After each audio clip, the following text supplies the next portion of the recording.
மாணிக்கவாசக பெருமானுடைய நாளினை ஒட்டி சிந்திக்கின்ற ஒரு வாய்ப்பு கிடைத்திருக்கிறது.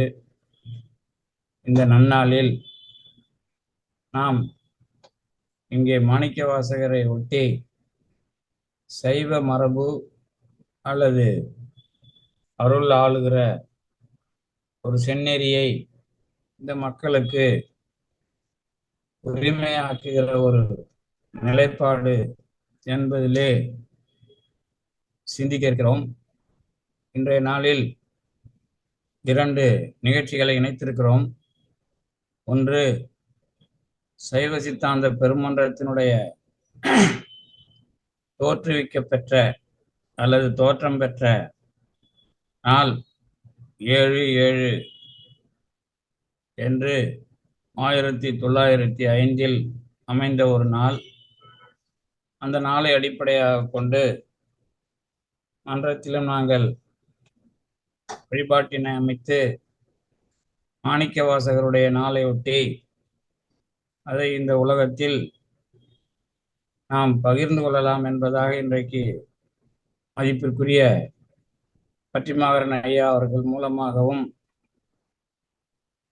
மதிப்பிற்குரிய சிவசோதி ஐயா அவர்கள் மூலமாகவும் உங்களுக்கு இந்த ஒரு மகிழ்ச்சியான ஒரு பகிர்தலை அமைத்தோம். அந்த வகையில் அவர்களும் அதில் செய்ய வேண்டிய பணிகளையும் ஆற்றிக் கொண்டிருக்கின்ற பணிகளையும் நினைவூர்ந்தார்கள்.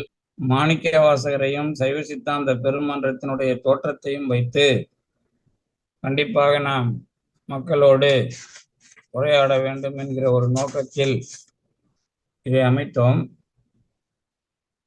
இன்னும் வருகிற ஆனி திருமந்தனம் என்கிற ஆனி மாதத்து உத்தர விழா நடராஜ பெருமானுக்கு அமைந்திருக்கிறது. ஆனி மாதத்து மகம் நமக்கு மாணிக்கவாசகருடைய நாளாக அமைந்திருக்கிறது. பொதுவாக 3 நாள் இணைப்பு கடவுள் கலப்பில் வருகிறது. வள்ளலாருக்கும் அப்படி தைப்பூசம் பேசப்படுகிறது. நடராஜ பெருமானுக்கு இந்த ஆனி மாதத்து விழா மாணிக்கவாசகரை ஒட்டித்தான் சிறப்பு பெறுகிறது. இருந்தாலும் அந்த நாள் மீன் அடையாளம் மகமாகவும் உத்திரமாகவும் மாறுகிறது. இந்த இடைவெளி தனித்தனி அடையாளத்தை நமக்கு தொடர்ந்து நிலைநிறுத்துகிறது. ஒன்று, மாணிக்கவாசகரை தனியாகவும் கூத்த பெருமானை தனியாகவும் இந்த ஆனி மாதத்து மகமும் உத்திரமும் நிலைப்படுத்துகின்றன. இந்த மாதத்தை ஒட்டி நீங்கள் மாணிக்கவாசகரை நினைவு கூறுவது என்பது ஒரு இலக்கிய அல்லது சமய அல்லது தத்துவ விளக்கமாக மட்டுமில்லாமல் எந்த அடிப்படையில் மாணிக்கவாசகர் இந்த சமூகத்தால் அறியப்பட வேண்டியவராக இருக்கிறார் என்பதை நாம் கலந்துரையாடலாம் என்பதாகத்தான் இன்றைக்கு நான் இதை அமைத்தேன். மாணிக்கவாசகர் அரசியல் என்கிற ஒரு தலைப்பு ஏன் அமைக்கப்பட்டது என்று சொன்னால், நமக்கு சைவ பெருவழியில் அமைச்சர் மரபு சார்ந்து இருவர் இருக்கிறார்கள். ஒருவர் மாணிக்கவாசகர், இன்னொருவர் சேக்கிழார். இடையிலே நமக்கு பாண்டிய நாட்டு அமைச்சர் இருக்கிறார். இருந்தாலும் இந்த படைப்பாளிகளாக இருக்கிற 2 அமைச்சர்கள் மிகவும் குறிப்பிடத்தகுந்தவர்கள். இருவரையுமே ஒரே செயல்பாட்டில் சொல்லுபவர்களும் இருக்கிறார்கள். அதாவது, உன் அடியார் தாழ் பணிவோம் என்று விரும்பி கேட்ட மாணிக்கவாசகர், அடியார் தாழ் பணிந்து இந்த உலகத்திற்கு வரலாறுகளை எடுத்து சொன்ன சேக்கிழார். இருவரையுமே ஒரே பணியில் மாணிக்கவாசகர் தான் சேக்கிழாராக வந்தார் என்று சொல்லுபவர்களும் உண்டு. பிறகு சேக்கிழார் ராமலிங்க அடிகளாராக வந்தார் என்று சொல்லுபவர்களும் இருக்கிறார்கள். இதை எழுதி அவர்கள் நிலைப்படுத்தவில்லை என்றாலும் மாணிக்கவாசகர் விளக்கி தந்ததை சேக்கிழாரும், சேக்கிழார் மாணிக்கவாசகரை உள்வாங்கி விளக்கப்படுத்தியவராக ராமலிங்க அடிகளாரும் நமக்கு அவர்களுடைய செயல்பாட்டு வகையில் அறிய வருகிறார்கள். அந்த வகையில் மூவருக்குமான ஒரு இணைப்பு அவர்களுடைய படைப்பில் பதிவாகி இருக்கிற கருத்துக்களால் தெரிய வருகிறது. இது ஒரு குறிப்பு. மாணிக்கவாசகர் என்கிற ஒரு அமைச்சர் எந்த மாதிரியாக தன்னுடைய பணியினை செய்தார் என்று கேட்டால், மன்னனுக்கு அரசாட்சி உரிமையை பெறுவதற்கு உதவி செய்தவர் என்ற ஒரு மிக முக்கியமான தகவல் தொல்லியல் சார்ந்து இருக்கிறது. அதுதான் வரகுண பாண்டியன் வரலாற்றோடு மாணிக்கவாசகரை பேசுகிற ஒரு வரலாறு. மற்றபடி இந்த குதிரை வரலாறு என்பது பரிமா விற்று பாண்டியர்க்கு அளித்தது என்பதாக மாணிக்கவாசகரால் சொல்லப்படுகிறது. பரிமா விற்றவராக மாணிக்கவாசகரை சொல்லவில்லை, பாண்டியனுக்காக அது நடந்தது என்று திருவாசகம் பேசுகிறது. எது சார்பில் எது சொல்லப்படுகிறது என்ற கருத்தோடு படித்தால் அது உங்களுக்கு புரியும். இது ஒரு அரசியலாளராக மாணிக்கவாசகர் இருந்து மன்னன் வகையில் இருக்கிற வரலாறுகளை பதிவு செய்திருக்கிறார் என்பது மட்டும் இப்போதைக்கு தெளிவாக வந்திருக்கிற விஷயம். மாணிக்கவாசகர் மன்னனுக்கு உதவி செய்து விட்டு அவருடைய பணியில் அவர் தலை நிற்கிறார். சற்றொப்ப சேக்கிழாரும் அதே மரபில்தான் அரசியலில் இருந்து விலகி இலக்கியவாதியாக ஒரு சமய நெறி வழிநடத்துபவராக அவர் வருகிறார். அதே நிலைமையில் முன்னதாக மாணிக்கவாசகரை நாம் பார்க்கிறோம். மாணிக்கவாசகர் நமக்கு ஒரு அரசியல் அல்லது ஒரு அரசு அப்படிங்கிற அந்த தன்மையோடு பார்க்கப்பட வேண்டும் என்பதற்கான ஒரு அடையாளத்தை அவர் நமக்கு வழங்குகிறார். அது எப்படி என்று நாம் புரிந்து கொள்வதற்காகத்தான் இன்றைய நாளில் அந்த தலைப்பை நாங்கள் அமைத்திருக்கிறோம். உங்களுக்கு தெரியும், காரைக்கால் அம்மையார் ஒரு சைவ பேரரசு அல்லது சைவ சமயம் என்பதற்காக ஒரு உருவத்தை நமக்கு வழங்குகிறார். சைவ சமயம் குறித்த ஒரு நெறி முறை அவைகளெல்லாம் வகுத்து தருகிற ஒரு முகமை அல்லது முன்னுரை, மிக ஒரு தொகுப்புரை காரைக்கால் அம்மையாரால் நமக்கு தரப்பட்டிருக்கிறது. காரைக்கால் அம்மையாருக்கு பிறகு திருஞான சம்பந்தர் கூடுதலாக பல வேலைப்பாடுகளை முன்னெடுக்கிறார். காரைக்கால் அம்மையார், நீங்கள் செய்ய வேண்டியது 2 வேலை. மாணிக்கவாசகர் என்கிற ஒரு ஆளுமை வர்றதுக்கு முன்னாடி நம்முடைய சமயம் எப்படி இந்த மக்களிடம் தன்னுடைய ஆளுமையை காட்டிக்கொண்டது அப்படிங்கிற ஒரு முன் வரலாறை நீங்க புரிந்து கொள்ள வேண்டும். திருஞான சம்பந்தர் ரொம்ப அழகா காரைக்கால் அம்மையார் சொன்ன ஒரு சமயத்தை உங்களுக்கு வடிவப்படுத்தி கொடுக்கிறார். காரைக்கால் அம்மையார் இப்படிப்பட்டது என்று சொன்ன ஒரு சமயத்தன்மையை எல்லோருக்கும் அல்லது இந்த சமுதாயத்துக்கு வழங்கும் போது ஒரு இடர்பாடு வருகிறது. திருவருளால் மெய்ப்பொருளை நோக்க வேண்டும் என்று காரைக்கால் அம்மையார் சொல்லி, நாம் அன்பை பெருக்க வேண்டும் என்று நமக்கு ஒரு செயல்பாட்டை சொல்கிறார். இது இரண்டும் மிக முக்கியமானது. அப்ப இரண்டு அணுகுமுறைகள். ஒன்று, நம்முடைய செயல்பாட்டிற்கு அன்பை பெருக்க வேண்டும் என்பது, சிந்தனைக்கு அருளால் மெய்ப்பொருளை நோக்க வேண்டும் என்பது. அது ஒன்று தத்துவம், இன்னொன்று சமயம். இது இரண்டுமே காரைக்கால் அம்மையாரில் இணைந்திருக்கிறது. அடுத்தது, திருஞான சம்பந்தருக்கு என்ன சிக்கல்? இந்த சமுதாயத்துக்கு இதை வழங்க வேண்டும்.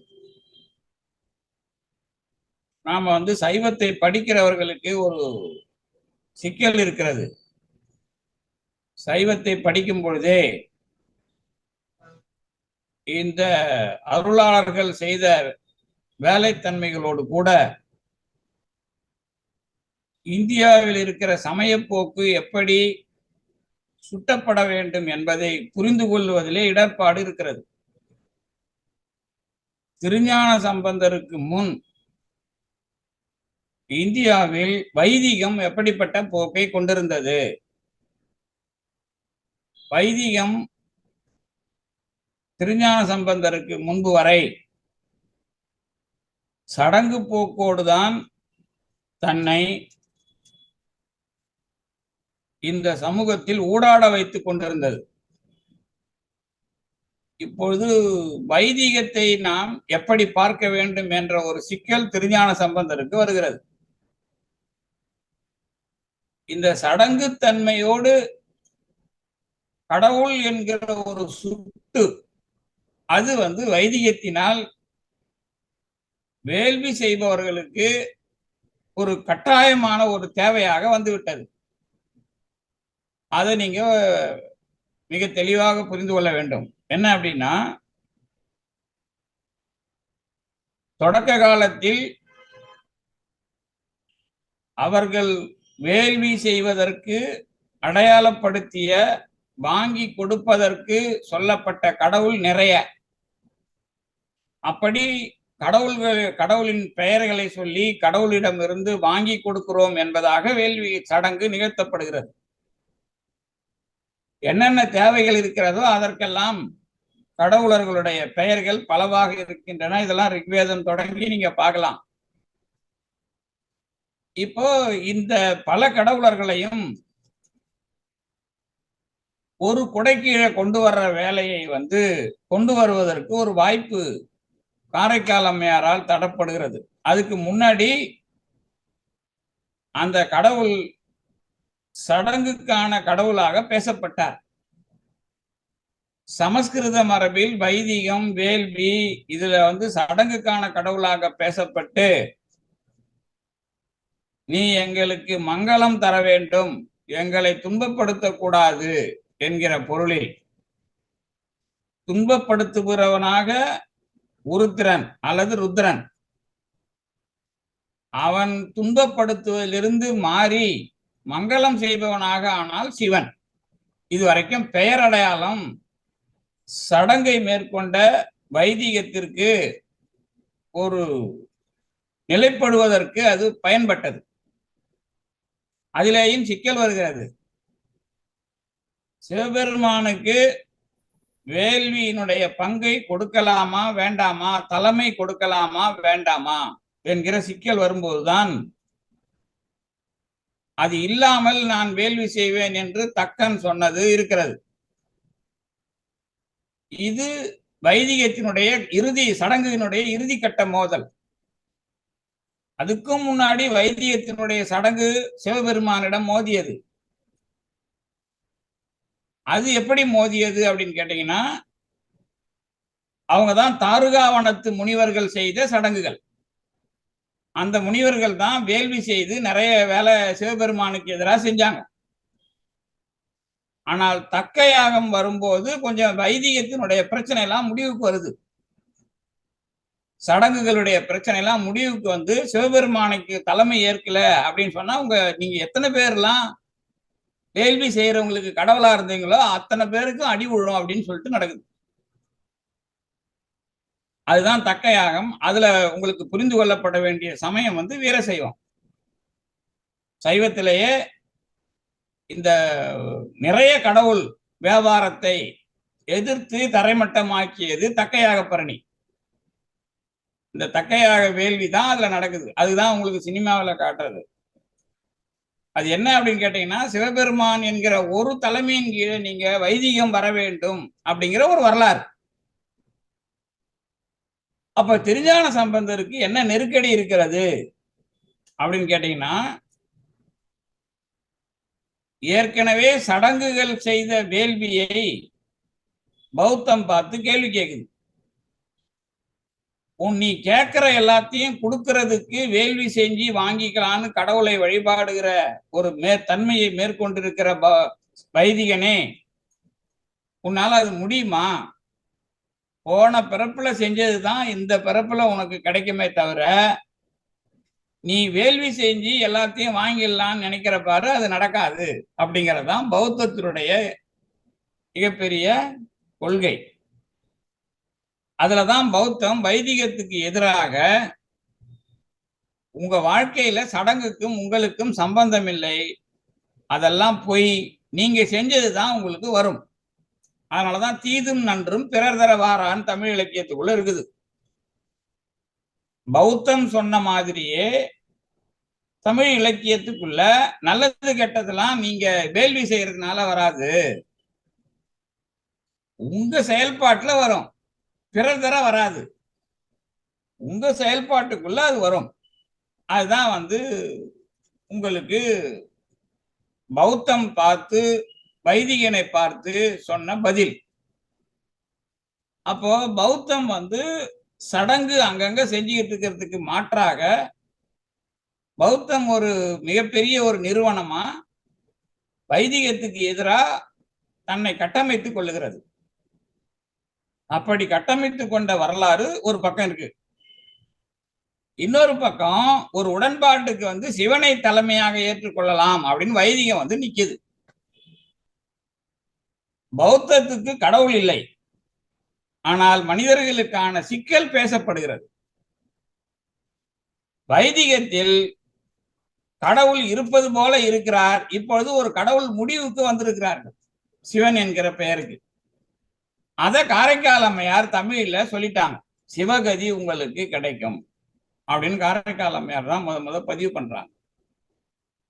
அப்ப இந்த ரெண்டையும் பார்க்கிற திருஞான சம்பந்தர் இந்த கடவுளை பற்றி பேசாத பௌத்தத்துக்கு எதிராக கடவுளை பற்றி பேசுகிற வைதிகத்துக்கு ஆதரவாக தன்னுடைய செயல்பாட்டை முன்னெடுக்கிறார். இதுதான் முதல் அரசியல். சைவத்துல நடந்த முதல் அரசியல் இதான். முன்னெடுக்கிறவர் என்ன பண்றாரு அப்படின்னு கேட்டீங்கன்னா, இதுவரைக்கும் சடங்குக்குள்ள இருந்த வைதிகத்துக்கு நீங்க கொஞ்சம் சிந்தனை செய்யுங்க அப்படின்னு ஒரு உத்தியை வழங்குகிறார். வைதிகத்திற்கு சிந்தனை மரபு அல்லது ஞான மரபு யாரால் வழங்கப்படுகிறதுன்னு சொன்னா திருஞான சம்பந்தரால் வழங்கப்படுகிறது அப்படின்னு நீங்க தெளிவா எழுதலாம்.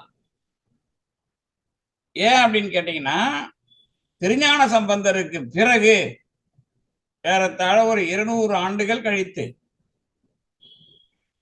அல்லது ஒரு 150 ஆண்டுகளுக்கு பிறகு பிறந்தவர் தான் சங்கராச்சாரியார். இந்த சங்கராச்சாரியாரால வந்ததுதான் வேதாந்தம். வேதாந்தம் அப்படின்ற வார்த்தையை சொன்னீங்கன்னா, நாங்க விளக்கம் எழுதும்போது வேதத்தினுடைய இறுதி பகுதி உபநிடதம் அப்படின்னு சொல்லுவோம். அதுக்கு மாணிக்கவாசகர் ஒரு பேர் கொடுக்கிறார். அதுக்கு பேர் மறையின் ஈறு அப்படிங்கிறார். வான நாடரும் அறியொணாத நீ, மறையின் ஈறு முன் தொடரொணாத நீ அப்படின்னு சொல்லியிருப்பார். திருச்சதகத்துக்குள்ள வரும். திருச்சதகத்தினுடைய இறுதி பகுதியில 95வது பாட்டு. அப்ப மறையின் ஈறு முன் தொடரொணாத நீ அப்படின்னு ரொம்ப தெளிவா சொல்றார்.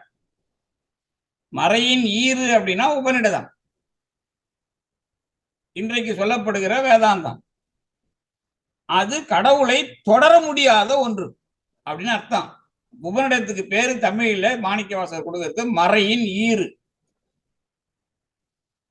அப்போ இது இந்த மறையினுடைய ஈறு அப்படி சொல்லப்படுகிற வேதாந்தம், வேத அந்தம்னா ஈறு, ஈறுனா முடிவு, இறுதி, நாம இறுதின்னு சொல்லுவோம், அது ஈறு. உங்களுக்கு இலக்கணம் படிக்கும் போது ஈறு கெட்ட அப்படின்னா இறுதி கெட்டு போன அப்படின்னு அர்த்தம். இந்த ஈறு கெட்ட அதுதான் வந்து மறையின் ஈறு. ஏன் இது அழுத்தம் திருத்தமா சொல்றேன் அப்படின்னா, சிந்திக்கிறது வெறும் சடங்கை விட்டுட்டு வைதிகத்துக்கு சிந்தனை மரபை ஏற்படுத்துறதுக்கு ஒரு வாய்ப்பு கொடுத்தவர் திருஞான சம்பந்தர். இந்த திருஞான சம்பந்தருக்கு வைதிகம் துரோகம் செய்கிறது அப்படிங்கறதெல்லாம் இன்னைக்கு இருக்கிற நடைமுறை. அதனாலதான் வந்து அவரை திராவிட சிசு அப்படின்னு சொல்ற ஒரு ஒரு வேலையை சங்கரர் செய்யறாரு. சங்கரருடைய பெயரால சொல்லப்படுகிற அந்த இலக்கியம், அந்த தொடர் அவர் பெயரால தான் வருது உங்களுக்கு.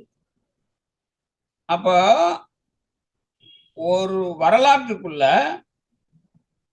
வைதீகத்தை நீங்க வேதாந்தம் தனியா பிரிச்சு படிச்சு உடனே அது என்னமோ தொடக்க காலத்துல இருந்தே வேதாந்தமா இருக்குது அப்படின்னு நினைக்க வேணாம். நிறைய பேர் பேசினாங்க, எழுதி வச்சாங்க.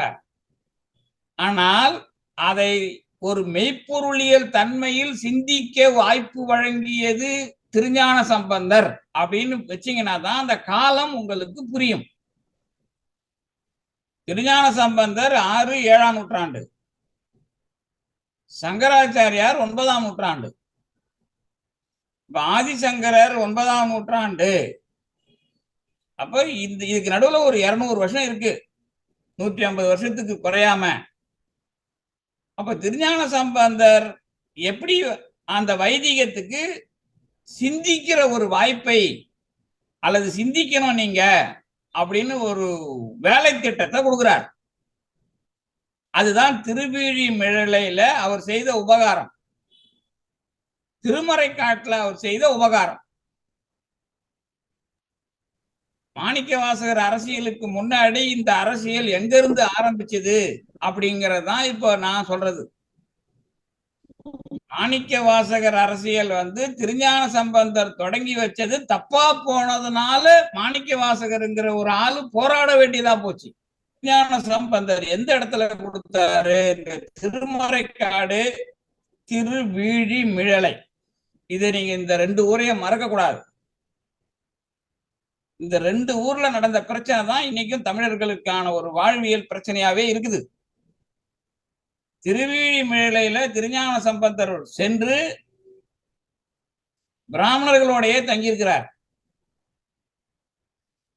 அப்போ இறைவன் அங்க பஞ்சம் வருது, மழை வேணும்னு கேட்கிறாரு. மழைலாம் பெய்ய மாட்டேன், மழைலாம் இங்க பெய்யாது, ஊர்ல இருக்கிறவன் நல்லவன் இல்லை அப்படின்னு கடவுள் சொல்றார். அப்ப என்ன பண்ணலாம் அப்படின்னா, உங்களுக்கு என்ன காசு தரேன், நீங்க யாருக்கு என்ன செய்யணுமோ செஞ்சுட்டு போங்கிறார். காசு வருது, 2 பேரும் வேலை செய்யறாங்க, திருஞான சம்பந்தரும் திருநாவுக்கரசரும். ஆனால் திருஞான சம்பந்தருடைய நோக்கத்துல சிக்கல் வருது. அதனால காசு வந்து மதிப்பு குறைகிறது. அதுதான் வாசி தீரவே காசு நல்குவீர், அந்த பாட்டு வந்தது. அதனாலதான் என்ன பிரச்சனை நடக்குது அப்படின்னா, காசை வாங்கி பிராமணர்களுக்கு மட்டும் சாப்பாடு போட்ட வேலை நடக்குது திருஞான சம்பந்தர் குரூப்ல. திருநாவுக்கரசர் குரூப்ல வந்து ஊர்ல போறவங்க வரவனுக்கு எல்லாம் சாப்பாடு போட்டாங்க. அப்ப என்ன பிரச்சனை அப்படின்னா, பிராமணியத்துக்கும் பிராமணன் அல்லாதவனுக்குமான பிரச்சனையாதான் கடவுள் அதை பாக்குறார். அப்ப பிராமணியத்துக்கும் பிராமணர் அல்லாதவர்களுக்குமான பிரச்சனையா திருவீழிமிழலை பிரச்சனை அதோட நிக்கல. அடுத்தது திருமறைக்காடு. திருமறைக்காடுனா வேதாரண்யங்கிறாங்கல்ல, அதான் வேதத்தால் அடைக்கப்பட்டது சிவனை வழிபடுகிற கடவுள் அப்படின்னு அந்த ஊருக்கு சொல்லுவாங்க. அப்படின்னா என்ன அர்த்தம்னா, வேதம் கடவுளை காட்டலன்னு அர்த்தம். வேதம் கடவுளை கதவை அடைக்குது அப்படின்னா வேதத்துல கடவுளுக்கு முரண் இருக்கிறது. அப்ப வேதத்துக்கு கடவுளை வழி தெரிஞ்சவர் யாரு? வேதத்துக்கு கடவுளை கொடுத்தது யார்? திருஞான சம்பந்தர் தான் கொடுக்கிறார்.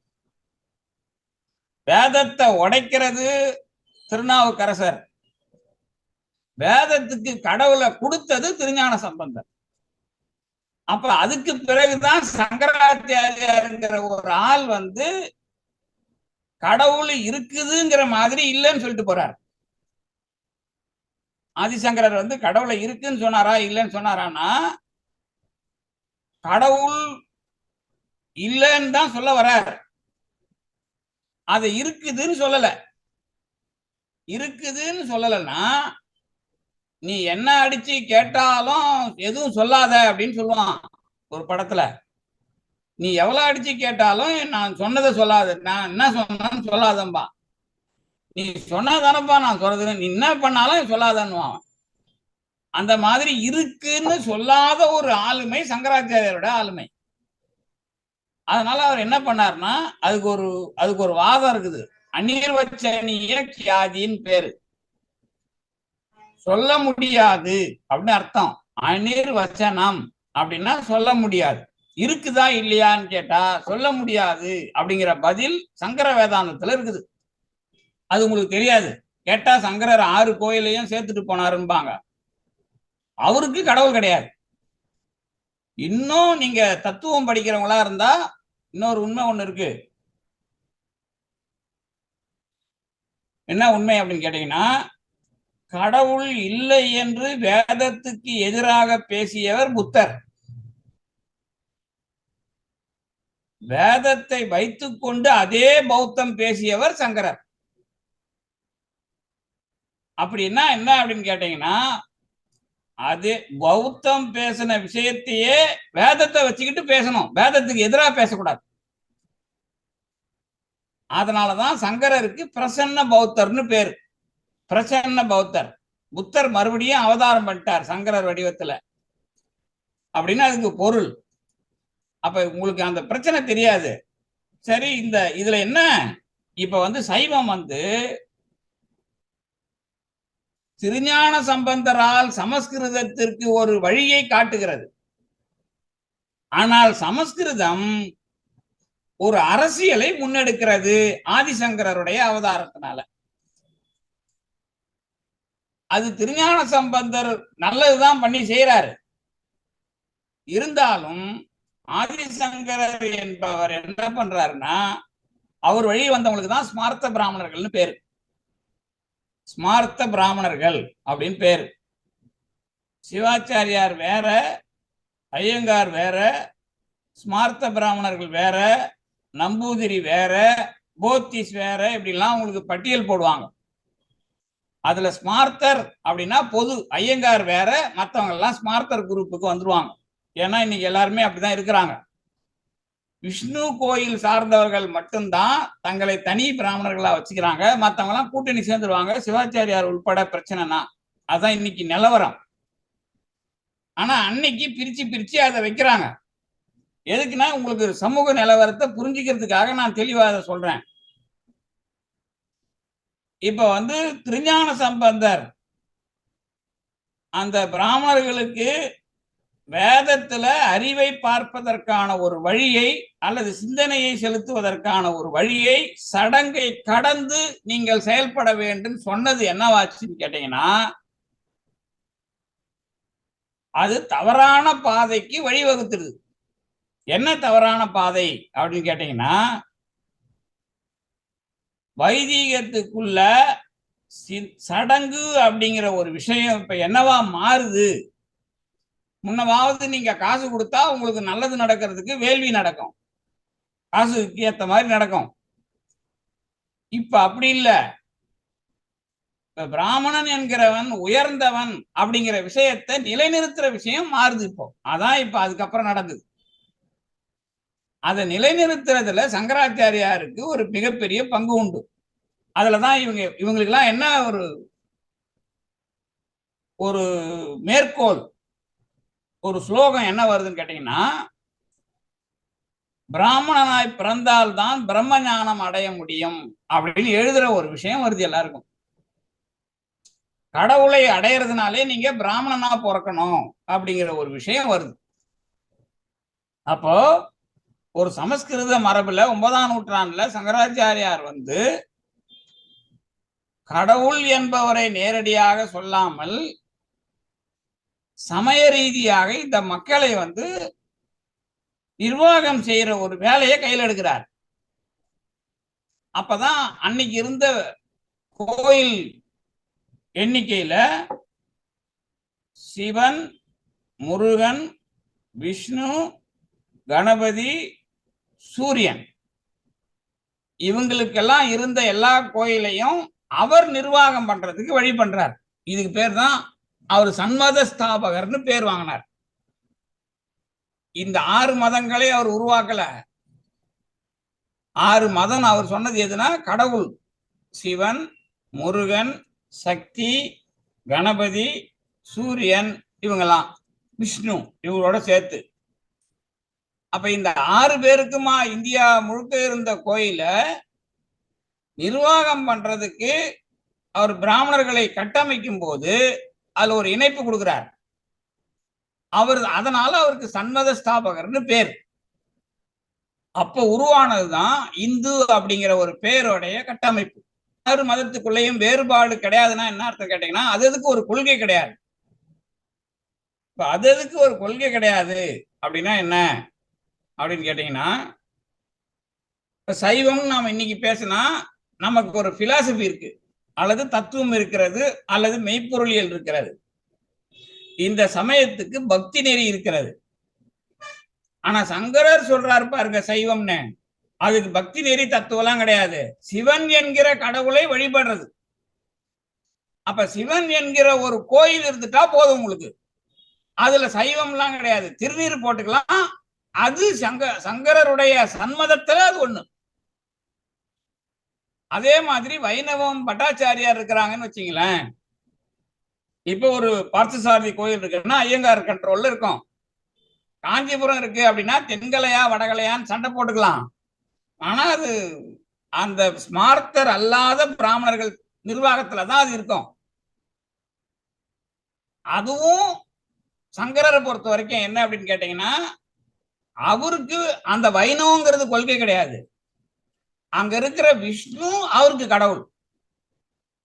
இப்ப நீங்க இப்பவும் அது உண்டான்னு தெரியல, கடந்த காலம் வரைக்கும் திருநீர் போட்டுக்குவார் சங்கரர். கையெழுத்து என்ன போடுவாங்க, அவங்க கையெழுத்து போடும்போது வைஷ்ணவ மரபுல கையெழுத்து போடுவாங்க. அப்ப அவங்களுக்கு என்னத்துக்காக அப்படி பண்றாங்க அப்படின்னு கேட்டீங்கன்னா, அவங்க பின்னாடி ஒரு கொள்கை கிடையாது, அந்த கடவுள் அடையாளம் மட்டும் இருக்குது. அப்போ ஒரு சிவன் இருப்பார் அவங்களுக்கு, ஆனா சைவம் இருக்காது. அப்ப சைவம் என்கிற பெயரால் சொல்லப்பட்ட சிவன் அவங்களுக்கு பயன்படுறார், விஷ்ணு என்கிற பெயரால் சொல்லப்பட்ட திருமால் பயன்படுறார், ஆனா வைணவம் பயன்படாது. அப்ப வைணவம் சைவம் அது ஆட்டோமேட்டிக்கா உங்களுக்கு சௌரத்துக்கு என்ன சொல்லுவான், சூரியன். அதுல நம்ம பிலாசபி பேசுறது இல்ல, கணபதிக்கு பிலாசபி பேசுறது இல்ல. ஆனா கணபதிக்கு கணாபதியம் இந்தந்த ஊர்ல கணபதி வழிபாடு வரல, சாஸ்திரத்துக்கு வரல, பிலாசபி உண்டு, தாந்திரிகெல்லாம் உண்டு. இருந்தாலும் அதையும் சக்தி அப்படிங்கிற பேர்ல சொல்லிடுவாங்க, வாமலை யாமலை இதெல்லாம். இப்ப சக்தி, கணபதி, சூரியன், விஷ்ணு, சிவன், முருகன் எல்லாரும் சேர்த்தாச்சு. இந்த கடவுள் பேரும் அடையாளமும் மட்டும் சேர்த்து வச்சு இப்ப இந்து அப்படிங்கிற ஒரு செயல்பாட்டை கட்டமைச்சது ஆதிசங்கரர். இது நானா சொல்லல, ஒரு கல்லூரியில ஒரு பேராசிரியர் அவர் தான் சொன்னார், நாங்க தான் இந்து, நீங்கெல்லாம் இந்து கிடையாது, எங்களுக்கு நாங்க 6 சாமி கும்பிடுவோம். இப்ப நீங்க சிவனை கும்பிடுவீங்க, திருமாலை கும்பிட மாட்டீங்க. நாமெல்லாம் சைவர்கள் நீங்க திருப்பதிக்கு போறீங்கன்றது வேற. ஒரு விஷ்ணு கோயில் நான் சொல்லிட்டு நான் வைணவன் கிடையாது. வைணவனா இல்லாததுனால நான் சைவன், நான் சைவனா இல்லைன்னா வைணவன். இப்படி 2 பேர் விஷயம் தமிழ்நாட்டுல தெளிவா போயிட்டு இருக்கு ஒரு அளவுக்கு. அப்போ வைணவனாவோ சைவனாவோ இல்லாத பிராமணன் அப்படின்னு சொன்னா அவர் இந்து. ஏன்னா அவருக்கு 6 கடவுளையும் கும்பிடுவார். அவருக்கு குருநாதர் வந்து ஆதிசங்கரர் அப்படி சொல்லுவார் அவர். அப்ப என்ன இதுல அரசியல் அப்படின்னு கேட்டீங்கன்னா, எல்லா கோயில்களை சார்ந்தும் உங்களுக்கு அந்த நிர்வாகம் என்கிற அமைப்புக்குள்ள இப்ப பிராமணர்கள் வருவதற்கு அது ஒரு வாய்ப்பா இருக்கும். ஒரு சைவனா நீ சைவ கோயில்ல மட்டும் இருக்கணும்னு சொல்ல முடியாது. அப்ப இந்த ஏற்பாடு தான் சண்மத ஸ்தாபகர்னு பேரு. இப்ப ஏன் நான் இதை உங்களுக்கு விரிவா சொல்றேன் அப்படின்னு கேட்டீங்கன்னா, இந்த திருஞான சம்பந்தர் இந்த வைதிக மரபுக்கு கொடுத்த ஒரு பெரிய விசாலமான கதவு வழி, அதான் திருமறைக்காடு கதவு திறந்தது. அந்த விசாலமான கதவை அவங்க எதுக்கு பயன்படுத்துறாங்க அப்படின்னு கேட்டீங்கன்னா, இந்த குறுகிய தன்மைக்கு பயன்படுத்துறாங்க. எது? கோயில்களை கையகப்படுத்துறதுக்கு தான் பயன்படுத்துறாங்க. இப்பதான் உங்களுக்கு கோயில் மீதான ஒரு உரிமை சிக்கல் வருகிறது. இப்ப கோயில் மீதான உரிமை சிக்கல் வரும்போதுதான் மாணிக்கவாசகர் ஒரு பெரிய விஷயத்தை முன்வைக்கிறார். என்ன முன்வைக்கிறார் அப்படின்னு கேட்டீங்கன்னா, கடவுள் உன்னுடைய வீட்டிற்கு வருவார் அப்படின்னு ஒரு மிகப்பெரிய ஒரு விஷயத்தை கொடுத்தவர் வந்து மாணிக்கவாசகர் கொள்கையா. நாம வீட்டுல வழிபாடு பண்றது அதெல்லாம் வேற, அது தொடர்ந்து காலங்காலமா பண்ணிட்டு வரோம். விளக்கு ஏற்றி வழிபாடு பண்றதெல்லாம். இல்லங்கள் தோறும் வந்தருளும் தந்தருள வந்தருளும் அப்படிங்கிறார் மாணிக்கவாசகர். அதுவும் உங்களுக்கு வேலைக்காரன மாதிரி வருவாரு அப்படின்னு கூடுதலா வேற சொல்றாரு. அப்ப என்ன அதுக்கான பொருள் அப்படின்னு கேட்டீங்கன்னா, திருக்கோயில் என்பது உங்களுக்கு எதிராக அந்த எதிர் அரசியல் அங்க வந்துருச்சு அப்படின்றது மாணிக்கவாசகர் காலம். இன்னொரு ஒரு முக்கியமான விஷயம் ஒண்ணு இருக்கு. சங்கராச்சாரியார் எந்த ஊரை சார்ந்த ஒரு கேள்வி வரும்.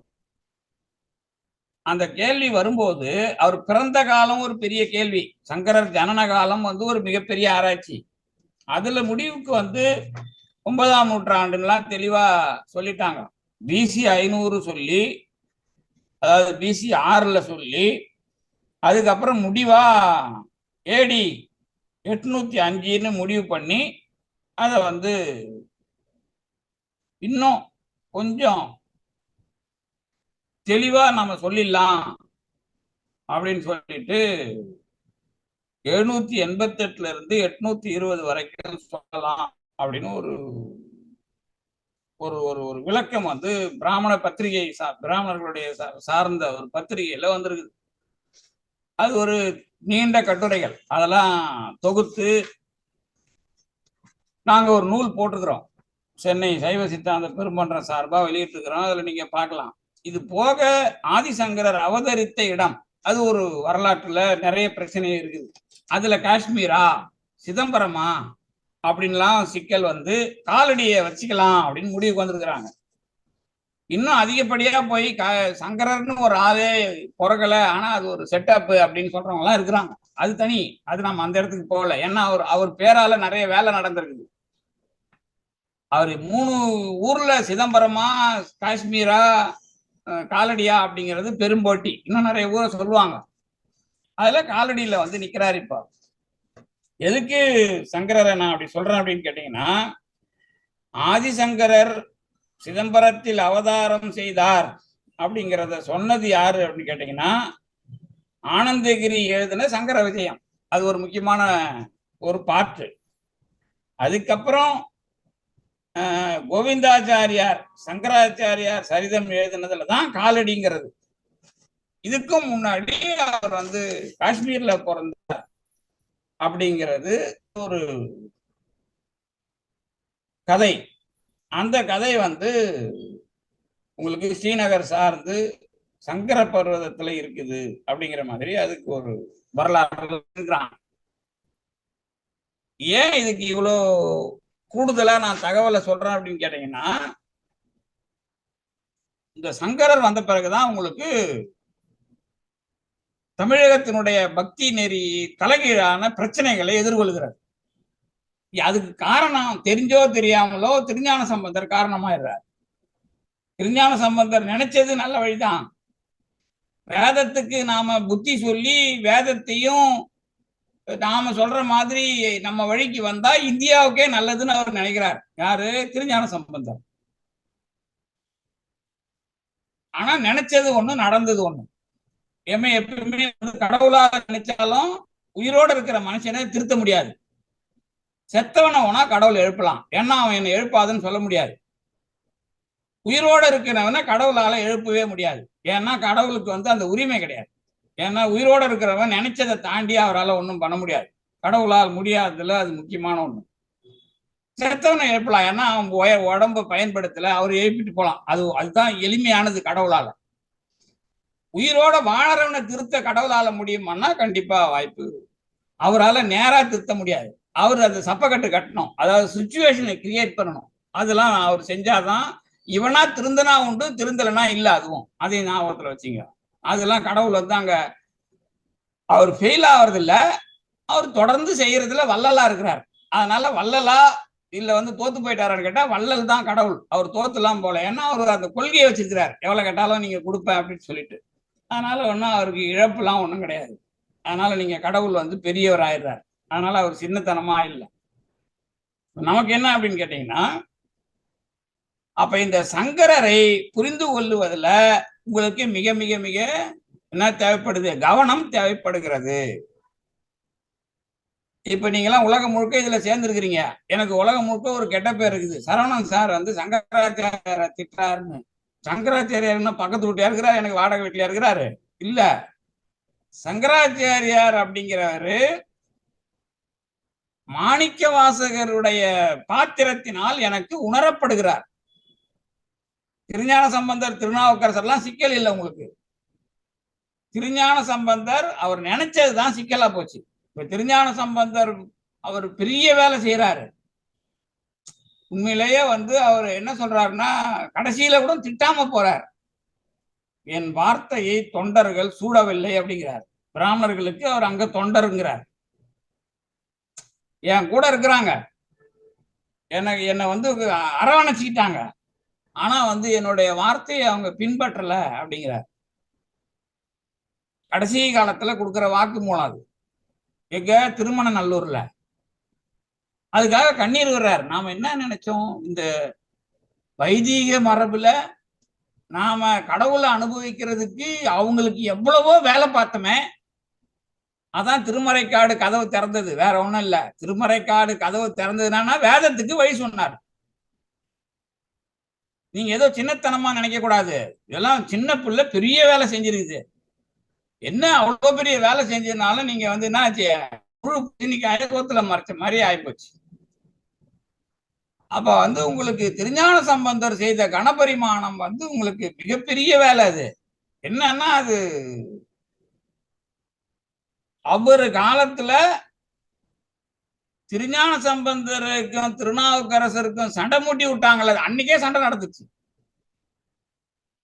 நீங்க இன்னைக்கு தானே இளையராஜாவுக்கும் வைரமுத்துக்கும் சண்டை பாக்குறீங்க. கொஞ்ச நாளைக்கு முன்னாடி நம்ம இவருக்கு சண்டை நடந்தது இல்ல, வள்ளலாருக்கும் ஆறுமுக நாவலருக்கும். இதெல்லாம் யார் பண்ணி வச்சதுன்னா இவங்க பண்றது இல்ல, எல்லாம் இந்த நடுவுல இருக்கிற வேலை.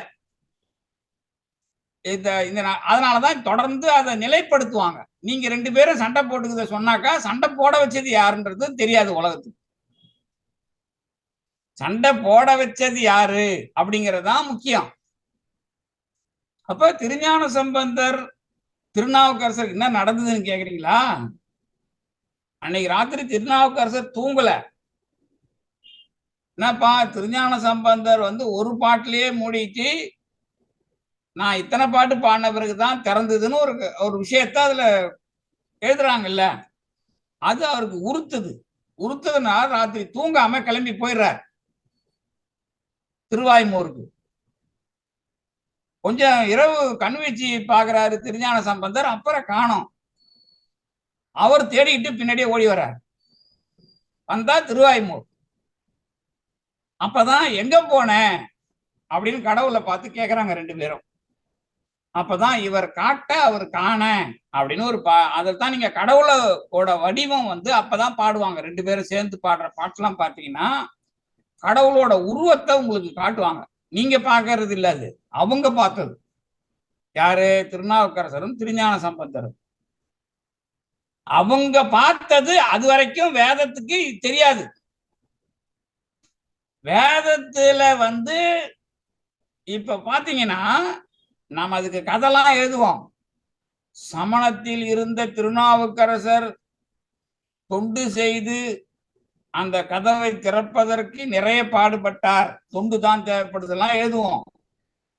விஷயம் வேதத்தினுடைய கருத்துக்கு மாறு. வேதத்துக்கு கடவுள் எப்படி தெரியணும் அப்படிங்கிற ஒரு ரூட்டை எதுல இருந்து கொண்டு போனாங்க அப்படி கேட்டீங்கன்னா சமணத்துல இருந்து கொண்டு போறாங்க. உங்களுக்கு இந்திய தத்துவங்களை படிச்சீங்கன்னா அந்த உண்மை தெரியும். பௌத்தம் வேதத்தோட என்னைக்கும் சமரசம் பண்ணிக்கல. சமணம் சமரசம் பண்ணிக்கலன்னு சொல்லுவாங்க, ஆனா அதுக்குள்ள அது சமரசம் இருக்கும்.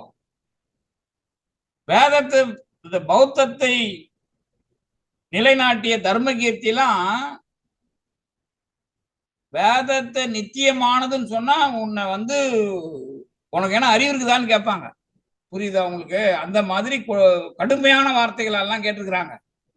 வேதங்கள் அழிவை, அவை அழிவில்லாதேன்னு சொன்னா உனக்கு அறிவில்லை அப்படின்பாங்க. இதெல்லாம் நீங்க படிச்சு பார்க்கலாம், வாய்ப்பு இருந்தா. பௌத்த நூல்கள்ல இருக்கிற தர்மகீர்த்தி இவங்களோட ஆர்கியூமெண்ட் எல்லாம் படிச்சு பாருங்க, ரொம்ப விரிவா இருக்கும். அவரும் பிராமணர் தான், தர்மகீர்த்திலாம் தமிழ்நாட்டு பிராமணர் தான். அதுல ஒன்றும் உங்களுக்கு சிக்கல் இல்லை. ஆனா இந்த வரலாறுல திருநாவுக்கரசர் அந்த திருமறைக்காட்டு கதவை திறக்கிறார். அந்த வேதத்தை அந்த கதவை மறுபடியும் மூடுறதுனா என்னன்னா, மூடுனா மறுபடியும் அப்படியே மூடிடக்கூடாது, அது மூடி திறக்கிற மாதிரி வைக்கணும். இதுவரைக்கும் வேதத்துக்கு இல்லாத எத்தனை விஷயங்களை கொடுக்கணுமோ அத்தனை விஷயங்களையும் ஒரு பிராமணர் அல்லாதவர் தான் கொடுக்கணும். அதான் வரலாறு. அவர் தான் திருநாவுக்கரசர். ஒரு பிராமணர் கொடுத்தா அது வராது, வேதம் அல்லாதவன் கொடுத்தான்னு வராது. உங்களுக்கு வரலாற்றை புரிஞ்சுக்கிறதுல இன்னொரு நெருடல் சொல்றேன் பாருங்க. திருமூலர் ஒரு செத்தவனை எழுப்புறார். மூலன் என்கிற இடையனை எழுப்புறாருன்னு நம்ம படிக்கிறோம். வடநாட்டுல இருந்து வந்த சிவயோகி. அந்த உடம்பதான் அவர் எழுப்புறார், உயிரை எழுப்பல. திருஞான சம்பந்தர் ஒருத்தனை எழுப்பினா யார் செத்தானோ அவனுடைய உயிரை சேர்த்துதான் எழுப்பினார். சுந்தரர் யார் செத்தானோ அவனுடைய உயிரை சேர்த்துதான் எழுப்பினார். ஆனா திருமூலர் செத்தவன் உயிரை சேர்க்கல, அவர் உயிரை சேர்க்கிறார். அப்ப இந்த முரண்பாட்டுல என்ன உண்மை இருக்கிறது அப்படின்னு கேட்டீங்கன்னா, உயிருங்கிறது ஒரு ஆளுமை, அது தனி, அதுக்கும் உடம்புக்கும் சம்பந்தம் கிடையாது. வேற உயிரை இந்த உடம்புல வைக்கலாம் அப்படின்னு சொன்ன பிறகுதான் உயிருங்கிற கருத்து தனி அப்படிங்கிறது முழுமை பெறுகிறது, திட்டவட்டமான ஒரு விளக்கம் கிடைக்கிறது. அந்த விளக்கத்தை கொடுக்கிறாரு திருஞான திருமூலர். அதே மாதிரி வரலாற்றுல திருஞான சம்பந்தர் திருமறைக்காட்டு கதவை திறந்துட்டா, ஒரு பிராமணன் திறந்துட்டான்னா அவன் வைதிகனா தானேக்கிறான். ஒரு பிராமணர் அல்லாதவர் திறந்தாதான் பிராமண கருத்துல அது இல்ல, அதை இவங்க கொடுக்குறாங்கன்னு அர்த்தம். யாரு? ஒரு தமிழ் பிராமணர் அல்லாதவன் கொடுக்குறான்னு அர்த்தம். அப்ப ஒரு பிராமணர் அல்லாதவர் வைதிகத்துக்கு ஒரு சைவம் சார்ந்து கடவுள் கொள்கையை கொடுக்கிறார். இதுதான் திருமறைக்காட்டு கதவை திறக்கிறது, மறையை திறக்கிறது. அதுக்கப்புறம் திருஞான சம்பந்தர் என்ன பண்றாரு? ஒரு ஸ்டாம்ப் முத்திரை கொடுத்துறாரு, நம்ம இத வைதிகத்துல இதை நீங்க பயன்படுத்திக்கலான்னு. அப்படி போனதுதான் ஞான மரபு வைதிகத்துக்குன்னு நீங்க எழுதி வச்சுக்கலாம். இனிமே வரலாறு எழுதுறவங்க இப்படி எழுதி வச்சு படிங்க, அப்பதான் உங்களுக்கு வரலாறுடைய வரிசை புரியும். அப்படி இல்ல வேதாந்தம் சித்தாந்தம்னா அவங்க என்னமோ அறிவாளி மாதிரி வைதிகத்துக்கு சிந்திக்கிற ஒரு ஒரு ஒரு தடத்தை புரிய வைத்தவர்கள் திருநாவுக்கரசரும் திருஞான சம்பந்தரும்.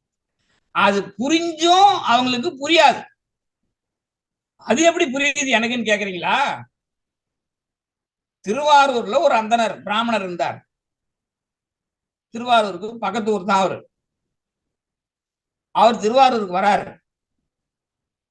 அவரை கிண்டல் பண்றாங்க சமணர்கள்.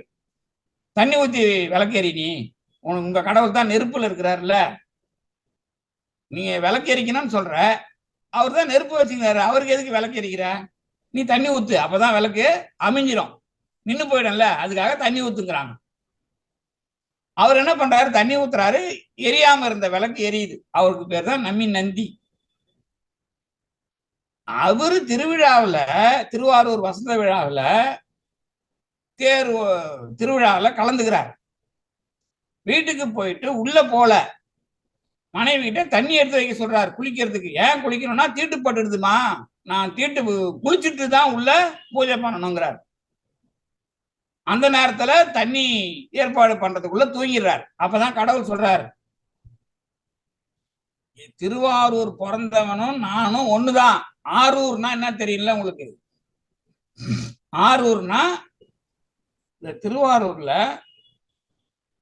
கடவுளுக்கும் அந்த உயிருக்கும் வேறுபாடு இல்லாத வகையில, நீ எந்த ஊரோ நான் அந்த ஊர், அதான் ஆரூர். நீ எந்த ஊரு? நான் உன் ஊர் தான்பா, நம்ம ஊர் தான்பா அப்படின்னு சொல்லுவோம்ல, அந்த பாணியில வைக்கப்பட்ட பேர் தான் ஆரூர். அதுதான் அவர் என்ன சொல்றாருன்னா, எனக்கும் உயிருக்கும் வேறுபாடு கிடையாது அப்படிங்கிறார் கடவுள். இதை சேக்கிழார் மனுநீதி சோழன் வரலாறுலயே சொல்லியிருப்பார். அப்ப மனுநீதி சோழன் வரலாறுல என்ன சொல்றாருன்னு கேட்டீங்கன்னா, இந்த ஊர்ல கண்ணுக்குட்டியோட உயிரும் ஒண்ணுதான், ராஜாவோட உயிரும் ஒண்ணுதான், ராஜாவோட பையன் உயிரும் ஒண்ணுதான் சொல்லியிருப்பார்.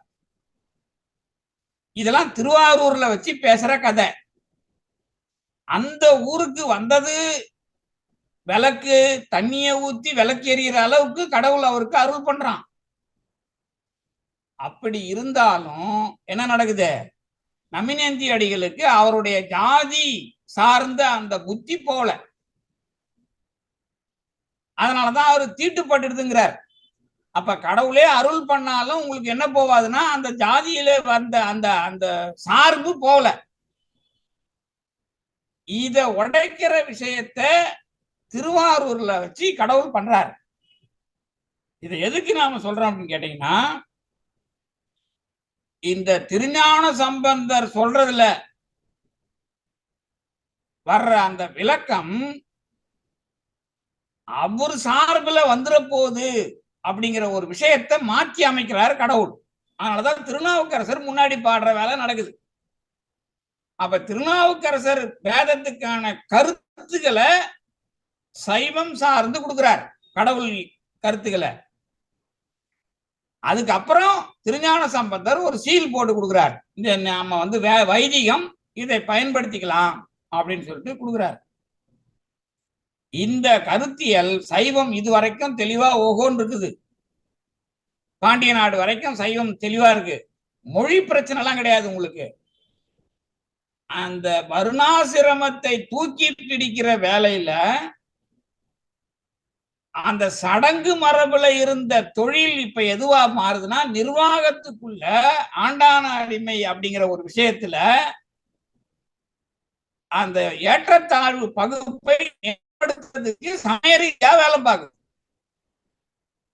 அப்படி வேலை பார்க்கறதுக்கான வாய்ப்பை சங்கராச்சாரியார் ஏற்படுத்துகிறார். இதுதான் ஆதிசங்கரோட அரசியல்.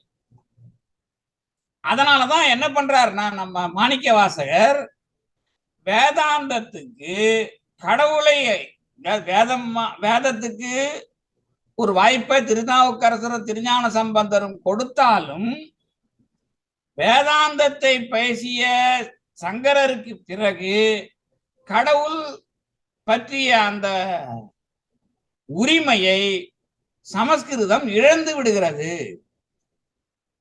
இதை எடுத்து காட்டியவர் மாணிக்கவாசகர். அப்ப மாணிக்கவாசகரோட அரசியல் என்ன? அதனாலதான் அவர் மறையின் ஈறு முன் தொடரானாத நீ அப்படிங்கிறார் கடவுளை பார்த்து. இது வந்து திருச்சதகத்துல பாத்தீங்கன்னா இன்னும் நிறைய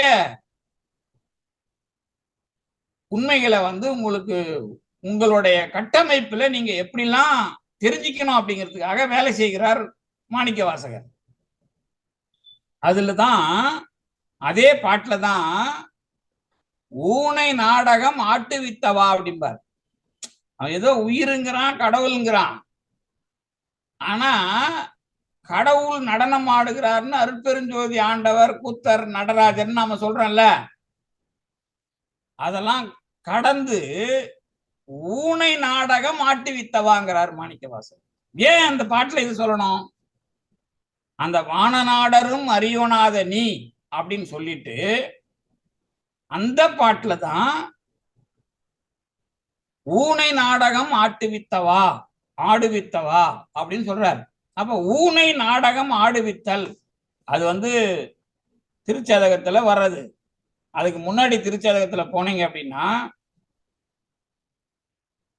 இப்ப நான் சொன்னது வந்து 95, அதுக்கு முன்னாடி 40வது பாட்டு, 38வது பாட்டு, இன்னும் நிறைய பாட்டு. திருச்சதகம் வந்து 100 பாட்டு. இந்த 38வது பாட்டுல ஊனை யான் இருந்து ஓம்புகின்றேன், கெடுவேன் உயிர் ஓவாதே அப்படின்னு சொல்றார்.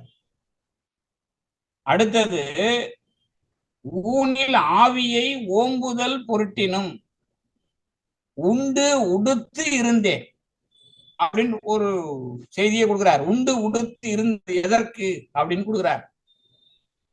அப்ப நாம இந்த உலகத்துல வாழற அந்த நேரடியான வாழ்க்கை, திருக்கோயில் சார்ந்து வந்த அரசியல்ல நீ திருக்கோயில் சார்ந்து இந்த வைதிகம் உங்களுடைய உரிமையை பறித்து விட்டது, நீ உரிமை கோருவதை விடவும் கடவுள் உன் வீட்டிற்கு வந்து விட்டார், இல்லங்கள் தோறும் தந்தருள வந்தருளும். அதான் திருவெம்பாவை. அது மட்டும் இல்ல, குடும்பவியல் தான் கடவுளை வந்து உணர்த்தும். இது வந்து மாணிக்கவாசகருடைய திருவாசகம் படிச்சீங்கன்னா திருக்குறள் ஞாபகம் வந்துடணும். மாணிக்கவாசகருடைய திருவாசகத்துக்கு ஒரு திருக்குறள் உங்களால சொல்லப்படணும் அப்படின்னா, ஆற்றின் ஒழுக்கி அரண் இழுக்கா இல்வாழ்க்கை நோற்பாரின் நோன்மை உடைத்து அப்படிங்கிற திருக்குறள் ஞாபகம் வந்துடணும். அதுதான் திருவாசகத்துக்கு இலக்கணம் திருக்குறள்ல. அப்ப திருக்குறள் அப்படிங்கிற அந்த ஒரு குறள், ஆற்றின் ஒழுக்கி அரண் இழுக்கா இல்வாழ்க்கை நோற்பாரின் நோன்மை உடைத்து, இதை நான் பல முறை பேசியிருப்பேன். தவத்தை விட அரண் இழுக்காத இல்வாழ்க்கை தான் பெருசு. அதை புரிஞ்சுக்கிறதுக்கு இன்னொன்னு சொல்லுவேன். சாமியாருங்க காலில் இல்வாழ்க்கை வாழறவன் விழ தேவையில்லை, சாமியாருங்க தான் இல்வாழ்க்கை வாழறவன் காலில் வேணும்னு சொல்லியிருப்பேன். அந்த திருக்குறளை புரிஞ்சுக்கிறதுக்கு. அதனால இந்த திருக்குறள் உங்களுக்கு புரியுது, கடவுளை அனுபவிக்கிறீங்கன்னா அதுக்கான சாட்சி தான் திருவாசகம். இந்த திருவாசகத்துக்குள்ள ஒரு அரசாங்கத்தை முன்வைக்கிறார். யாரு? மாணிக்கவாசகர். அதுக்கு பேரு திருத்தசாங்கன் வேற பேர் கொடுத்துருப்பாங்க, உங்களுக்கு தெரியும். திருத்தசாங்கம். இந்த திருத்தசாங்கத்துல 10 உறுப்பு வைப்பாங்க. அதுல வந்து ஒரு அரசனா கடவுளை காட்டுவாங்க. அந்த இலக்கிய அமைப்புக்குள்ள நம்ம மாணிக்கவாசகர் பாட்டு பாடியிருக்கிறார். 6வது பாட்டுல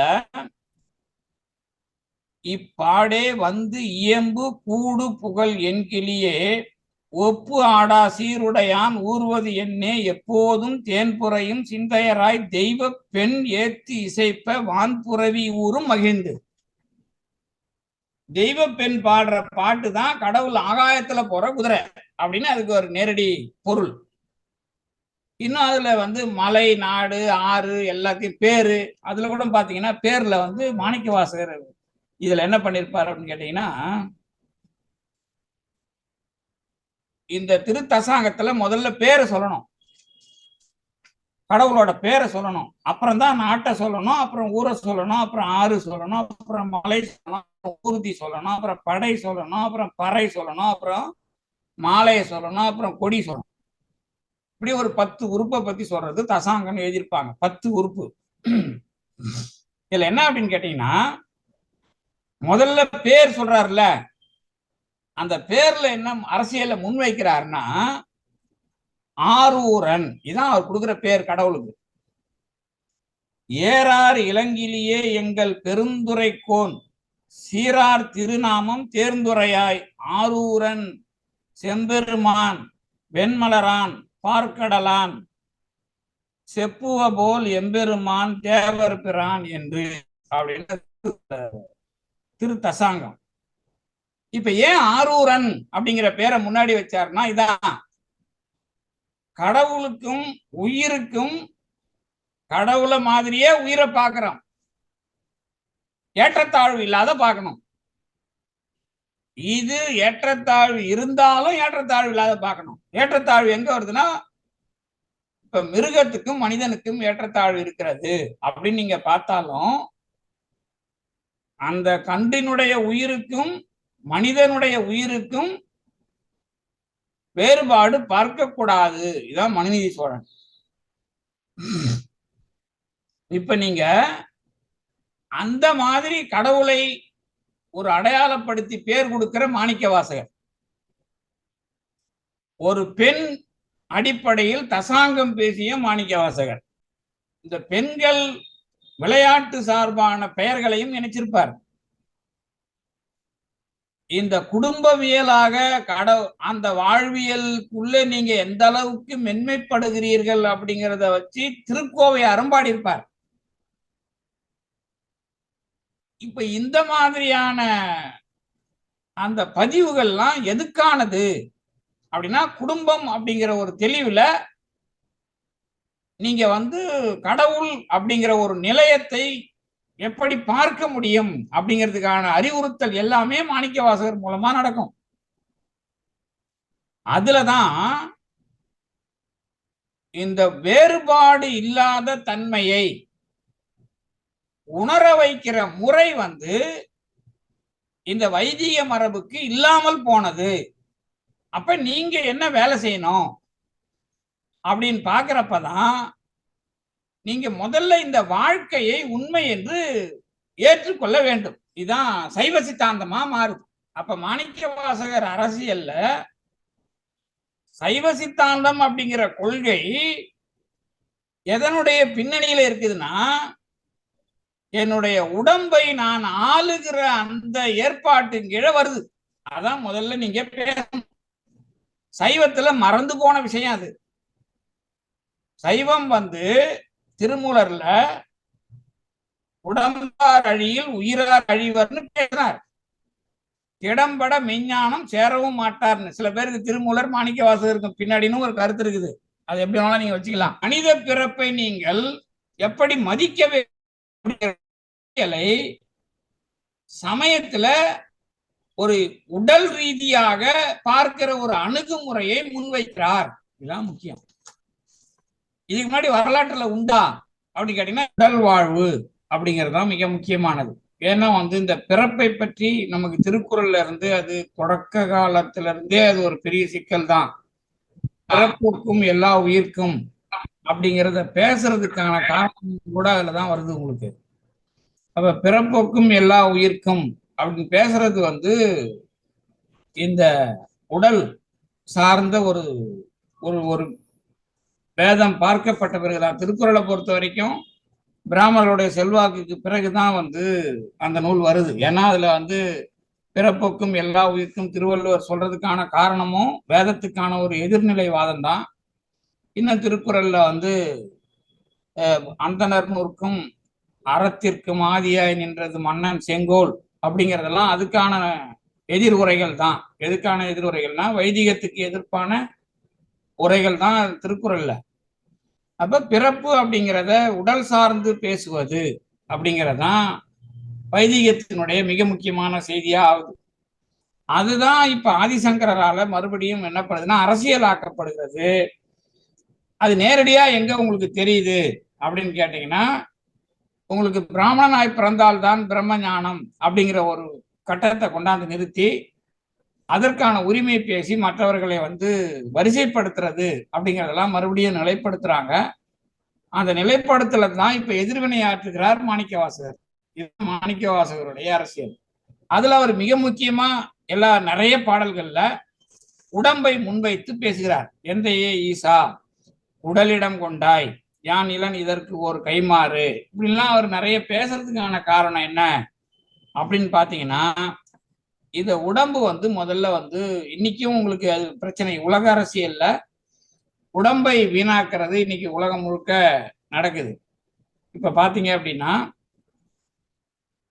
உடம்புக்கு இப்ப நம்ம வந்து ஆர்டிபிஷியல் இன்டெலிஜென்ஸ் வரைக்கும் விஞ்ஞானம் வளருதுன்னு பயப்படுத்துறாங்க. அது பெரிய இந்த மாய உலகத்தை பற்றி அலறாங்க. ஆனா விஞ்ஞானத்தால வந்து இன்னமும் எந்த ஒரு சர்க்கரை நோய்க்கும் மறுபடியும் இன்சுலின் சுரக்கிற மாதிரி உங்களுக்கு பேங்க்ரியாஸ் சுரப்பியை அவங்களால சரி பண்ண முடியல. ஒரு தைராய்டு நோயை ரிவர்ஸ் பண்ண முடியல. அதாவது நான் சொல்றது உங்களுக்கு புரியும் நினைக்கிறேன். அதாவது வந்து மேல மேல போட்டு உங்க உடம்பை வீணாக்குறதுங்கிறத தவிர உங்களுக்கு பின்னோக்கி பழைய நிலைமைக்கு உடம்பை வந்து உற்பத்தி, அதாவது புனர் உற்பத்தி செய்ய முடியுமா? உங்களால உங்க உடம்பை மாற்றி தர முடியுமா அப்படின்னு கேட்டீங்கன்னா விஞ்ஞானத்தினுடைய போக்குல சிக்கல். ஆனா இதே நம்ம மருத்துவ விஞ்ஞானமா தமிழ்ல நம்ம பார்க்குற சித்த மருத்துவம்லாம் வந்து உங்களுக்கு அதை முடியும். அதுக்கான விஷயத்த வந்து அதுங்க எல்லாம் வந்து தாவர வகையிலேயே நமக்கு தெரிஞ்சு வச்சிருக்கிறாங்க. நம்ம அதை பின்பற்றுறது இல்லை, நமக்கு பொறுமை இல்லை. அப்ப ஒரு விஷயத்தை வந்து ஒரு ஒரு உடல் சார்ந்த ஒரு பேனல், இதுதான் நான் அடிக்கடி சொல்றது. அப்ப சைவம் வந்து ஒரு சித்த வைத்தியத்தை நமக்கு கையில எடுத்திருந்தது. அதை வந்து பிரிக்கிறாங்க. இப்போ பிரிச்சுட்டாங்க, சைவத்துல இருந்து சித்த வைத்தியத்தையும் பிரிச்சுட்டாங்க. இன்னும் கூடுதலா வந்து சித்தாந்தம் அப்படிங்கிறதுக்கும் உடம்புக்கும் சம்பந்தம் இல்லாத பெரிய ஞான மார்க்கம் மாதிரியும் அது ஏதோ அறிவு பெரிய சம்பந்தமாகவும் அது ஞானி ஞானின்னு சொல்லியும் உங்களை வந்து ஏதோ ஒரு தனி போதையில அல்லது தனியா ஒரு உங்களை தனிமைப்படுத்துறதுல வெற்றி பெற்றுட்டாங்க. உண்மையிலேயே வந்து அப்படி கிடையாது. உடம்பு அப்படிங்கிற அதனுடைய பாதுகாப்பு இன்னும் கேட்டா வந்து என்னுடைய உடம்பு வந்து ஒரு ஒழுங்கா இருக்கணும் அப்படின்னு சொன்னா என்னுடைய உடம்புக்கான கருவிகளை நான் புரிஞ்சுக்கணும். என்னுடைய உடம்புக்கான கருவிகளை நான் புரிஞ்சுக்கிறேன் அப்படின்னா என்னன்னு கேட்டீங்கன்னா, நான் வந்து எந்தெந்த கருவியினால வாழறேன், என்னுடைய வாழ்க்கை முறையில எந்தெந்த கருவி எனக்கு வந்து எந்த உண்மையை கொடுக்குது அப்படின்லாம் நான் புரிஞ்சுக்கணும். அதனாலதான் ஒரு காலை மலமுடு, கடும்பகல் பசி, நிசி வேலை நித்திரை அப்படின்லாம் சொன்னார். இந்த மூணும் வந்து உங்களால ஒழுங்கா உங்க வாழ்க்கையில அமையுதா? காலையில ஒழுங்கா மலம் போறீங்களா? பகல்ல பசி எடுத்து சாப்பிட்றீங்களா? அப்புறம் இரவுல தூக்கம் வருதா அப்படின்லாம் கேட்கிறார். அதெல்லாம் கேட்டுட்டு இதெல்லாம் வந்து மாணிக்கவாசகர் திருவாசகத்துல கேட்கிற கேள்விதான். அதுக்கப்புறம் நாம எப்படிலாம் கரு இருந்து பிறந்தோம், எந்த மாதிரி நம்ம உடம்பு இருந்தது, இந்த உடம்பு எப்படி தேன்ல ஊற வச்ச மாதிரி கெடாம இருக்கும் அப்படின்லாம் பேசுறார் திருவண்ட பகுதி. இதெல்லாம் நீங்க பார்க்கலாம். அப்ப இவ்வளவு பேசுறது எதுக்காக, எதை வச்சு நம்ம பார்க்கணும்? இப்ப நான் என் உறுப்புல எனக்கு மலவாய், அப்புறம் வந்து மலவாய் எல்லாம் இருக்கு, சிறுநீர் இருக்கு, மலச்சிக்கல் இதெல்லாம் வந்து இல்லாம என் உடம்ப நான் காப்பாத்தனா அப்படின்னா என் வாயை கட்டணும். என் வாயை கட்டுறதோட கூட நான் எதை சாப்பிடணும்னு தெரிஞ்சுக்கணும். இதெல்லாம் வந்து நாக்குங்கிற ஒரு விஷயத்தினால செய்யற வேலைய மலவாயும் கருவாயும் உங்களுக்கு ஒழுங்கா காப்பாத்துனீங்கன்னா இந்த நாக்குங்கிற விஷயத்தை நீங்க கட்டுப்படுத்தினீங்கன்னு அர்த்தம். அப்போ உங்க செயல்கருவி உங்களுக்கு கத்து கொடுக்குது எதை பேசணும் அப்படின்னு. வாய் கத்து கொடுக்குது, காதால கேட்கறத, கண்ணால படிக்கிறத எந்த அளவுக்கு நீங்க வெளிப்படுத்தணும் அப்படிங்கிறத வாயோட அளவு தெரியும். வாய் வந்து எந்த அளவுக்கு பேசுதுன்னு பார்த்தா நுணலும் தன் வாயால் கெடும் அப்படிலாம் சொல்றாங்க. அப்ப என்ன அர்த்தம் அப்படின்னு கேட்டீங்கன்னாக்கா, உங்களுக்கு ஒண்ணு கற்றல்ல வருது. அப்ப செயல் கருவிகள் உங்களுக்கு அறிவு கருவிகளை ஒழுங்குபடுத்துவதற்கு உங்க உடம்புலேயே ஒரு கூட்டமைப்பு வச்சிருக்குது. அதுக்கப்புறம் தான் நீங்க உணவு முறையை கையாளணும். அப்ப இந்த உணவு முறையை கையாளுறதுலதான் சித்த வைத்தியம்னு நாம பேசினது. இதெல்லாம் சித்தாந்தத்துக்குள்ளதான் அடக்கம். நாம என்ன பண்ணிட்டோம்னா ஏதோ ஆகமத்துல இருந்து வருது, அப்புறம் வந்து வேதத்துல இருந்து வருது, வேதம் சித்தாந்தத்துக்கு உடன்பாடா அப்படின்லாம் கேள்வி கேட்டு வாய பொழந்துன்னு இருக்கிறோம். அது இல்ல. சித்த வைத்தியத்திலிருந்து வாழ்க்கை முறையில உடலை பேணுவது, உணவு உண்பதிலிருந்து ஆரம்பிச்சு அதுதான் உங்களுக்கு 6 ஆதாரம். 6 சுவையில நீங்க உடம்பை எப்படி வாழ வைக்கிறீங்க, அதுல எப்படி காலை மலமுடு, கடும்பகல் பசி, நிசி வேலை நித்திரை எல்லாம் வருது. அப்புறம் நீங்க யாரு அப்படின்னு புரிஞ்சுக்கணும். அப்ப மாணிக்கவாசகர் என்ன பண்றாருன்னா, நானே ஒண்ணு இல்லைங்கிறார். யாரு? சங்கரர். இல்ல இல்ல, நான் ஒருத்தன் இருக்கிறேனே, நானார், என் ஞானங்களார் அப்படின்லாம் கேட்கிறாரு மாணிக்க வாசகர். அப்ப இதெல்லாம் கேட்கிறாருன்னா அப்ப வந்து நான் ஒருத்தன் இருக்கிறேன்னா இல்லையா அப்படின்னு ஒரு கேள்வி வருது. அப்புறம் யானே போய், என் நெஞ்சும் போய், என் அன்பும் போய், ஆனால் வினையே நழுதால் உன்னை பெறலாம். அப்போ யான் ஒருத்தன், நெஞ்சுன்னு ஒண்ணு, அன்புன்னு ஒண்ணு, இதை பத்தி எல்லாம் விசாரணை பண்றார். அப்ப இவ்வளவு விசாரணைகளும் எதற்காக அப்படிங்கறதுதான் உங்களுக்கான அரசியல். அப்போ இந்த உலகத்துல சைவ சித்தாந்தம்னா நீங்க ஏதோ வந்து ஒரு பெரிய ஞானி ஆவறது, போய் சாமி கும்பிட்டு வர்றது, அது இல்ல. உடல் வாழ்க்கையை பேணுவது எப்படி? அப்போ உங்க உயிர் வாழ்க்கையில நீ ஒருத்தன் இல்ல, அகம் பிரம்மாஸ்மி, அயமாத்மா பிரமம், இதெல்லாம் என்ன வேலை? இதெல்லாம் அதை படிச்சா என்ன, படிக்கலாம்? அதுதான் அடிக்கடி சொல்லுவாங்க. நெய் தொன்னைக்கு ஆதாரமா, தொன்னை நெய்க்கு ஆதாரமானு ஒரு கேள்வி கேட்பாங்க தர்க்கத்துல. ஒரு பையனை அம்மா நெய் வாங்கினு வர சொல்லுவாங்க. இந்த காலத்துல இல்ல, பழைய பையனை. இந்த காலத்துல பையன் நெய் வாங்கினு வரலாம் போக மாட்டான். என்ன, அவங்க தொன்னையில கடையில கொடுத்து அனுப்புறாங்க. அவன் பையன் என்ன பண்றான், எதுல எது இருக்குது, தொன்னையில நெய் இருக்குது, எதை வச்சு நாம எது இருக்குதுன்னு பாக்குறான். அதை அப்புறம் என்ன பண்றான்னா ஆராய்ச்சி பண்ணி கவுத்துறான். நெய்யும் போச்சு, தொன்னையை தூக்கி போட்டு வீட்டுக்கு வந்துடுறான்.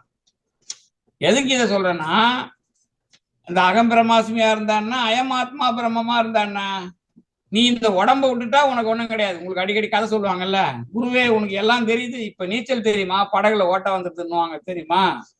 அது இந்த கதை உங்களுக்கு அடிக்கடி எல்லாம் பட்டிமன்ற பேச்சாளர்கள் எல்லாம் சொல்ற கதை தானே. அப்ப வந்து உங்களுக்கு எல்லாம் தெரியுது, ஞானம் இருக்குது, அறிவு இருக்குது, நான் பெரிய ஞானி எல்லாம் பிரச்சனை இல்லை, உடம்ப காப்பாத்துறதுக்கு வழி தெரியுதா உனக்குன்னு அர்த்தம். இந்த கேள்வியை கேட்டவர் மாணிக்க வாசகர். இந்த கேள்வியை கேட்டுதான் உங்களுக்கு மாணிக்க வாசகரை படிச்சாலே நீங்க அப்படியே படிச்சு மிதக்கிறதுக்கு இல்லாது, இந்த உடல் வாழ்க்கையை நான் எப்படி அமைத்து கொண்டிருக்கிறேன் அப்படிங்கிற கேள்வி முன்னாடி வந்தாதான் நீங்க மாணிக்க வாசகரை படிச்சதாவே அர்த்தம்.